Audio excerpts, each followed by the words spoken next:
Պարոն Գևորգյան 7 շրջան, հա, սկզբում, բայց հետո ավելացա շրջանները ու այսօրվա տոնի խորհրդի մասին կուզենամ։ Նախ առաջինը շրջանները ավելացա, որովհետև ցանկացողների թիվը մեծացավ եւ շատ մեծ զանգված ստացվեց եւ ամեն օր ստանում ենք բազմաթիվ նամակներ եւ հեռախոսազանգեր, որ նրանք նույնպես ուզում են մասնակցեն այս հետաքրքիր շուրջպարին։ Իսկապես ստացվեց շուրջպարը եւ տոնը դարձավ տոնական 150-ից ավելի պարախմբերի, նրանց ղեկավարների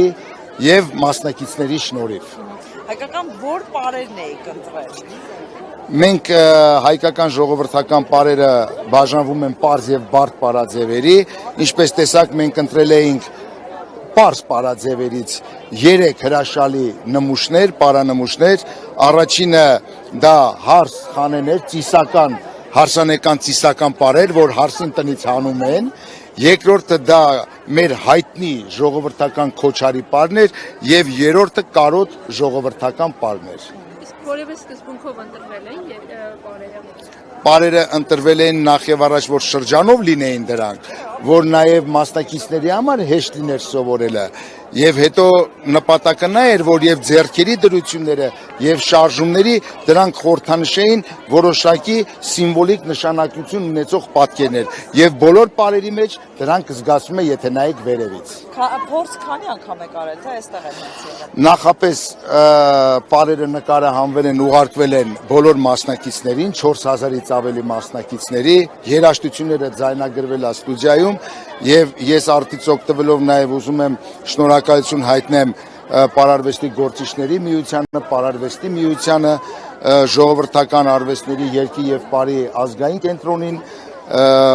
ովքեր որ կարողացան ամբողջական կազմակերպչական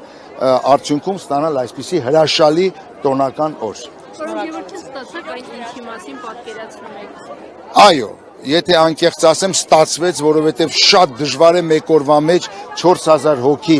բերել հրապարակ եւ 4000 հոգի շարժվել նույն երաժշտության տակ եւ նույն ոգևորությամբ։ Շնորհակալ ենք։ Իսկ պարն ինչպես է դաստիարակում երեխաներին։ Պարը ոչ միայն հոգեկերտվածքի, այլ բնավորության գիծ է, խառնվածք է, ազգային նկարագիր է, այն ինչպես որ պարն է դաստիարակում երեխային, Կոմիտասն ասում էր, երեխաներին քարոզ կարդալ պետք չէ, երեխաներին տվեք իրենց մշակույթը, դա ամենամեծ դաստիարակությունն է։ Այստեղ տեսակ երակշռում են հիմնականում աղջիկ երեխաներին, չէ՞ կարծում տղա երեխաների քանակը ինչու է։ Որովհետև պակաս կա, տղա երեխաները ֆուտբոլի են գնում, կարատեի են գնում, գերադասում են ավելի, ընտրում են ավելի սպորտը, ուժային մարմնամարզությունը, ֆուտբոլը, բայց կարծում եմ, որ ժամանակը դրանք այս հարափոփող ընթացքների մեջ ժամանակավոր են, կգա ժամանակ, որ տղաները կրկին ցանկություն կունենան պարելու։ Իսկ ինչպես պահենք ազգայինը։ Ազգային մշակույթը պահելը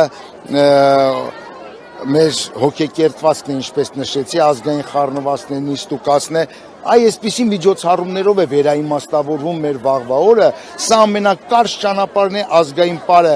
հանրահռչակելու, փոխանցելու մեզանից հետո եկող սերունդներին։